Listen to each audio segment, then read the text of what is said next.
একটা দালাল বেষ্টিত জগৎ। দালাল যে কিভাবে মানুষকে ঠকায় গ্রামে গঞ্জে প্রতি জায়গায়। যে বাচ্চারা আশা করে বসে আছে ছেলেকে কিংবা স্বামীকে বিদেশ পাঠাবে, টাকার দরকার, টাকা জোগাড় করেছে, কারো থেকে ধার করেছে কিংবা গ্রামীণ ব্যাংক থেকে ধার করেছে, তারপরে প্রতারণা। এই বিদেশ যাওয়াটা দালাল আর প্রতারণার সঙ্গে সাংঘাতিক রকম ভাবে যুক্ত। তারা শত কষ্ট করে বিদেশে গেছে, ধার দেনা করে গেছে, কষ্ট করে টাকা পাঠাচ্ছে, কিন্তু দেশের জন্য টান। সে দেশের আইন ভঙ্গ করলে কি শাস্তি হয় সেটা তাদের খুব জানা আছে। তারা যে অজানা ছিল তা না, কিন্তু মন মানেনি, আইন অমান্য করেছে জানা সত্ত্বেও।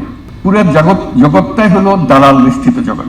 আসল খবর কার কাছে বোঝা মুশকিল।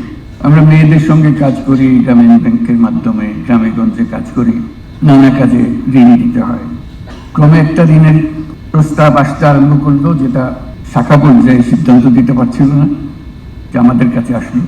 এটা হলো ছেলেকে বিদেশে পাঠাবে, সেই জন্য মায়ের টাকার দরকার। মা হলো গ্রামীণ ব্যাংকের সদস্য, এই কাজে টাকা দেওয়া যাবে কি যাবে না। তো বহু আলোচনা হলো, আমরা সাব্যস্ত করলাম যে আমরা দেব। সেই সূত্রে এই জগতের সঙ্গে আমাদের যোগাযোগ শুরু হলো।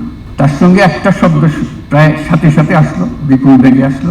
সেই শব্দটির জন্য আমি অপেক্ষা করছিলাম কেউ বলে কিনা, কিন্তু আক্তার সেটা উল্লেখ করলো, দালাল। এর থেকে বের হওয়ার কোনো উপায় নেই। একটা দালাল বেষ্টিত জগৎ। দালাল যে কিভাবে মানুষকে ঠকায় গ্রামে গঞ্জে প্রতি জায়গায়। যে বাচ্চারা আশা করে বসে আছে ছেলেকে কিংবা স্বামীকে বিদেশ পাঠাবে, টাকার দরকার, টাকা জোগাড় করেছে, কারো থেকে ধার করেছে কিংবা গ্রামীণ ব্যাংক থেকে ধার করেছে, তারপরে প্রতারণা। এই বিদেশ যাওয়াটা দালাল আর প্রতারণার সঙ্গে সাংঘাতিক রকম ভাবে যুক্ত। এক থেকে মুক্ত না হওয়া পর্যন্ত এটাতে কিছু কাজ হয়েছে বলে ধারণা করার কোনো কারণ নেই। যা কিছু আমরা করছি উপরে উপরে করছি, সেগুলো গুরুত্বপূর্ণ কাজ, কিন্তু উপরের ছোঁয়া, ভেতরে ঢোকা যাচ্ছে না। আমরা সরকারে আসার পরে প্রথম এটার সঙ্গে সম্মুখীন হলাম ভিন্ন কারণে, গণ অভ্যুত্থানের সঙ্গে জড়িত কারণে। তাদের জেল সেন্টেন্স হয়েছে, তাদেরকে উদ্ধার করতে হবে। সেই সূত্রে টেলিফোনে যোগাযোগ করলাম, আবেদন করলাম, যারা কোনো ক্রিমিনাল না তাদেরকে শাস্তি দিও না, এরা আমাদের দেশের জন্য এই কাজ করেছে, তোমার দেশের আইন ভঙ্গ করেছে। যারা ইমোশনাল ছিল, তো তাদের তরফ থেকে বলা হলো যে আমরা বুঝছি সবকিছু, কিন্তু এই দেশের আইন, আমরা কি করতে পারি, আমাদের প্রতি সদয় হও। প্রথম জবাব হলো যে আচ্ছা একটু চিন্তা করে দেখি। তারা চিন্তা করলো এবং ছেড়ে দিল। তো খুব আনন্দিত হলাম, তাকে ধন্যবাদ দিলাম। আর বহুদিন পরে আবার দেখি সেই একই রকমের কাজ, আবার এই আবেদন নিবেদন, আবার তাদেরকে মুক্তি দেওয়া। তারা শত কষ্ট করে বিদেশে গেছে, ধার দেনা করে গেছে, কষ্ট করে টাকা পাঠাচ্ছে, কিন্তু দেশের জন্য টান।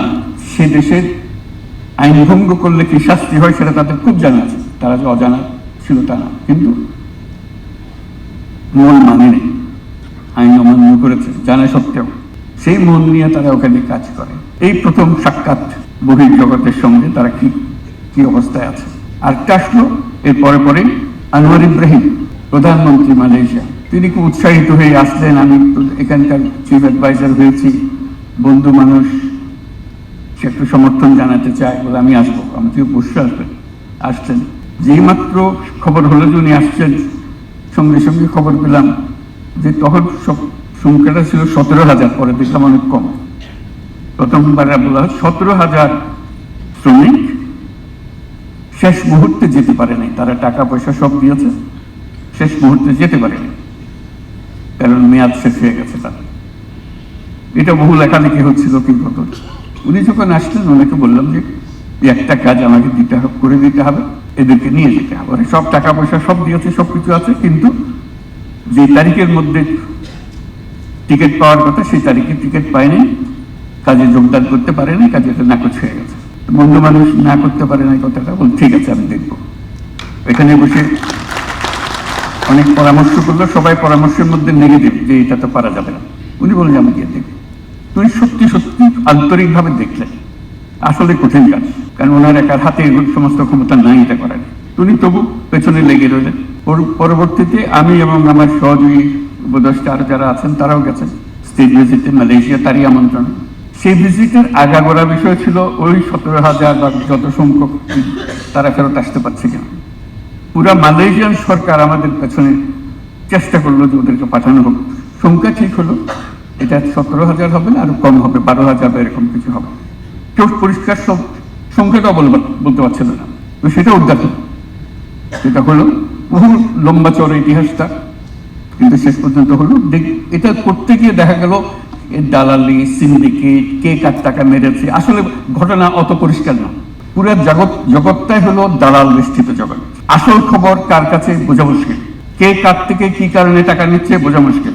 সরকার অনেক দূরে এটার থেকে, ভেতরে ঢোকার ক্ষমতা সরকারের নাই, এখনো হয়নি, আশা করি একদিন হবে।